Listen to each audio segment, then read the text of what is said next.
ఇవాళ పిల్లల అటెండెన్స్ పంతులు తీసుకుంటే పంతుల అటెండెన్స్ మా అక్కలు తీసుకునేటట్టు గ్రామాలలో తండాలలో గూడాలలో మారుమూల పల్లెల్లో ప్రభుత్వ పాఠశాలల్లో మంచి చదువు చెప్పించాలి.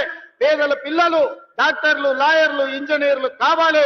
ఐఏఎస్లు ఐపీఎస్లు అయి రాజ్యాలు ఏలాలి అని ఇవాళ ప్రభుత్వ పాఠశాలల్లో మంచి చదువులు అప్పజెప్పే కార్యక్రమాన్ని మా ఆడబిడ్డల చేతిలో పెట్టినాం. ఇవాళ మీ చదువుకున్న పిల్లలు ముఖ్యంగా నల్గొండ జిల్లా ఉస్మానియా యూనివర్సిటీ కేంద్రంగా ఏ ఎస్ఐ మా మహబూబ్ నగర్ జిల్లాలో ఎవరిని గదులు ఇచ్చినా ఏం పేరయ్యా ఏ ఊరయ్యా అంటే ఎవరైనా నల్గొండ జిల్లా అని చెప్తారు.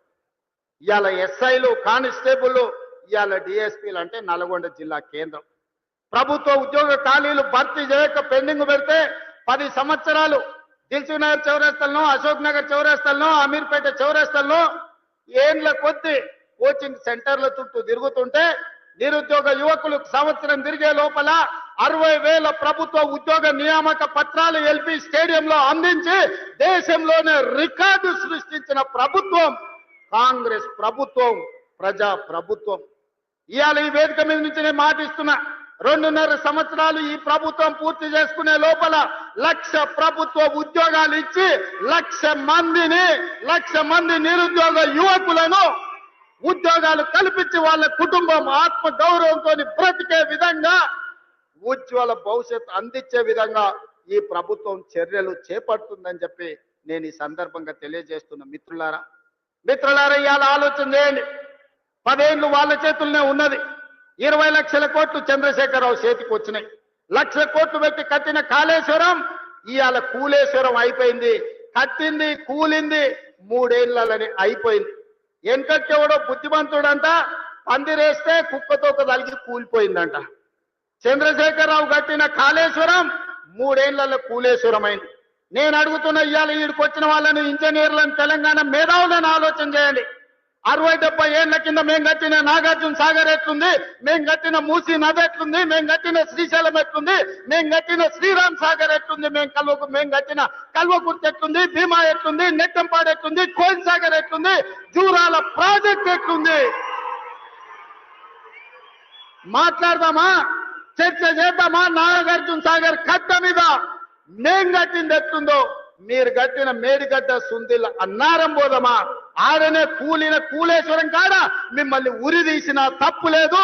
మీరు కట్టుడు 1,00,000 కోట్లు మింగి తెలంగాణ ధనాన్ని దోసుకుని ఇవాళ 3 అడుగులైన ఆనాడు ఎట్లుండే ఈనాడు ఎట్లున్నాడో మీరు ఒక్కసారి ఆలోచన చెయ్యండి.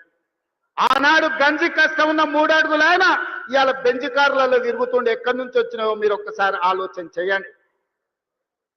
ఇవాళ మీరు మమ్మల్ని పని చేయలేదంటారా?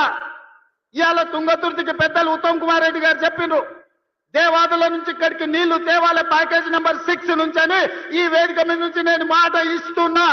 తుంగతుర్తి శాసనసభ నియోజకవర్గానికి దేవాదుల ద్వారా గోదావరి జలాలను తరలించి మీ ప్రాంతాన్ని సస్యశ్యామలం చేసే వరకు మా ప్రభుత్వం విశ్రమించదు. మేము ఖచ్చితంగా పని చేసి చూపిస్తామని నేను ఈ రోజు చెప్పదలుచుకున్నా. ధర్మారెడ్డి కాలువ కావచ్చు, పిలాయిపల్లి కాలువ కావచ్చు, బునియాది కాలువ కావచ్చు, ఎస్ఎల్బిసి టన్నెల్ కావచ్చు, ఆనాడు మేము మొదలు పెడితే నువ్వు పూర్తి చేయలేకపోయినావు. ఏట్లో రాయి తీయ కూట్లో రాయి తీయలేనోడంట ఏట్లో మునిగి పెద్ద బండరాయి తీస్తాడంట. ఈ మునగాడంట గోదావరి జలాలు తుంగతుర్తికి తెస్తాడంట. 10 ఏళ్ళు మన గడ్డి వీకినవా? ఫామ్ హౌస్ల దొర దగ్గర గాడిద పని చేసినావా అని నేను అడుగుతున్నా.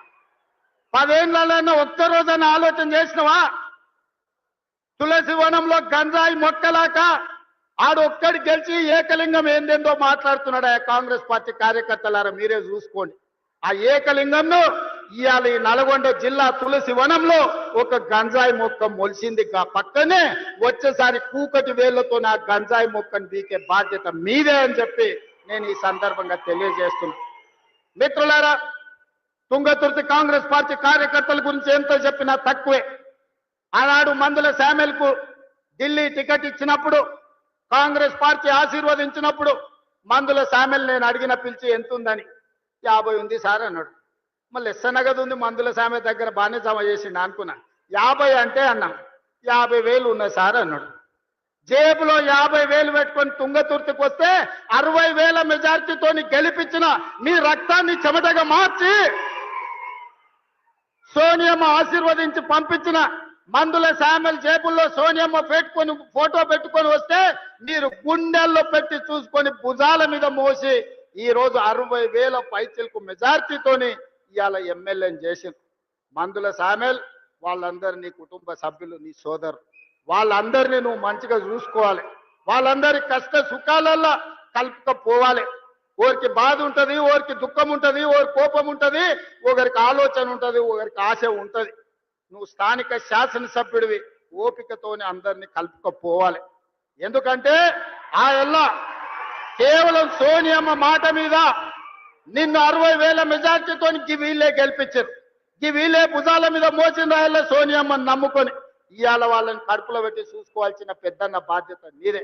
ఏదన్నా సమస్యలు ఉంటే ఆ పక్కల ఉత్తమాన్ని ఉన్నాడు, లేకపోతే మీ ఎంపీ సాపు చామల కిరణ్ ఉన్నాడు, కాదు కూడదంటే అడ్లూరు లక్ష్మణ్ ఉన్నాడు, అక్కడ కూడా కాకపోతే పైన నేనున్నా. మీరెవరు ఆధైర్యపడకండి. స్థానిక సంస్థలలో సర్పంచ్ కావచ్చు, ఎంపీటీసీ కావచ్చు, జడ్పీటీసీ కావచ్చు, జిల్లా పరిషత్ కావచ్చు, ఏ ఎన్నికలైనా మిమ్మల్ని గెలిపించే బాధ్యత, మిమ్మల్ని ప్రజా ప్రతినిధులను చేసే బాధ్యత పార్టీ తీసుకుంటుంది, ప్రభుత్వం తీసుకుంటుంది. మందుల శామ్యుల్ని గెలిపించిన బాధ్యత మీరు తీసుకున్నారు, మిమ్మల్ని గెలిపించే బాధ్యత పార్టీ తీసుకుంటుంది. తొందరలోనే స్థానిక సంస్థల ఎన్నికలు రాబోతున్నాయి. వేదిక మీద ఉన్న నాయకుల ఎలక్షన్లు అయిపోయినాయి, ఎమ్మెల్యేలు అయిపోయినాయి, ఎమ్మెల్సీలు అయిపోయినాయి, ఎంపీలు అయిపోయినాయి. మా దయాకర్ ఎమ్మెల్సీ అయ్యండు, మా శంకర్ నాయక్ ఎమ్మెల్సీ అయ్యండు, ఆ పక్కల సత్యం ఎమ్మెల్సీ అయ్యండు. 4 ఇస్తే 3 మీకే ఇచ్చినమయ్య. నల్గొండలకు 4 ఎమ్మెల్సీలు కాంగ్రెస్ ఇస్తే 3 మీ నల్గొండకే ఇచ్చినమయ్య. మంత్రులు మీ దగ్గరనే ఉన్నారు, ఎంపీలు అన్ని మీరే గెలిపించారు, అన్ని మీ నల్గొండకే ఇచ్చినాం. ఏది మిమ్మల్ని కాదండి. ఎందుకంటే ఈ నల్గొండలో నిఖార్సైన కాంగ్రెస్ పార్టీ కార్యకర్తలు ఉన్నారు, కష్టపడతారు. కాబట్టి ఇవాళ మీకు అన్ని అవకాశాలు వచ్చినాయి. భవిష్యత్తులో కూడా ఈ నల్గొండ జిల్లాను ప్రత్యేకంగా చూసి ఇక్కడి పార్టీ కార్యకర్తలను కాపాడుకునే బాధ్యత పార్టీ ప్రత్యేకంగా తీసుకుంటుంది. మా మిత్రులు మహేష్ గౌడ్ గారికి అధ్యక్షునికి నేను సూచన చేస్తున్నా, నల్గొండలకు ప్రత్యేకంగా సమయం ఇచ్చి వాళ్ళతోని కూర్చొని మాట్లాడి వాళ్ళ సమస్యలు ఏమున్నాయో తీర్చు. వాళ్ళకి జర ఆవేశం ఎక్కువ కానీ వాళ్ళు షెడ్యూల్ కాదు. జర కోపం వస్తే దాచుకునే తత్వం నల్గొండ జిల్లాకు లేదు. అందుకే ఈ కార్యకర్తలు గట్టిగా కోపంగా మాట్లాడతారు కానీ వివరించి చెప్తే అన్ని వింటారు. నాకు ఆ నమ్మకం విశ్వాసం ఉంది. చిన్న ఏమన్నా ఉంటే మనం అన్ని కూడా సర్దిద్దుకొని రాబోయే స్థానిక సంస్థలల్లో ఒక్క గంజాయి మొక్క కూడా మొలవనియొద్దు. ఎందుకంటే మీరు అనుకుంటే ఈ జిల్లాల బీఆర్ఎస్ అనేది ఉండదు, నేల మట్టం తూడ్చేసే శక్తి మీకున్నది. అందుకే మిత్రులారా ఇవాళ ఇది ఒక మంచి కార్యక్రమం. ఇక్కడ ఉండే మా అక్కల్ని మా చెల్లెళ్ళని నేను అడుగుతున్నా, ఇంటికి వెళ్ళండి, ఇంటి ఆయనతో మాట్లాడండి. చెప్తే ఇంటే సరే సరే, లేకపోతే ఆయనకు చెప్పకరి. ఎందుకంటే ఆయన అప్పుడప్పుడు అక్కడిక్కడ చూస్తాడు. సన్న బియ్యం ఇచ్చినమా లేదా ఆలోచన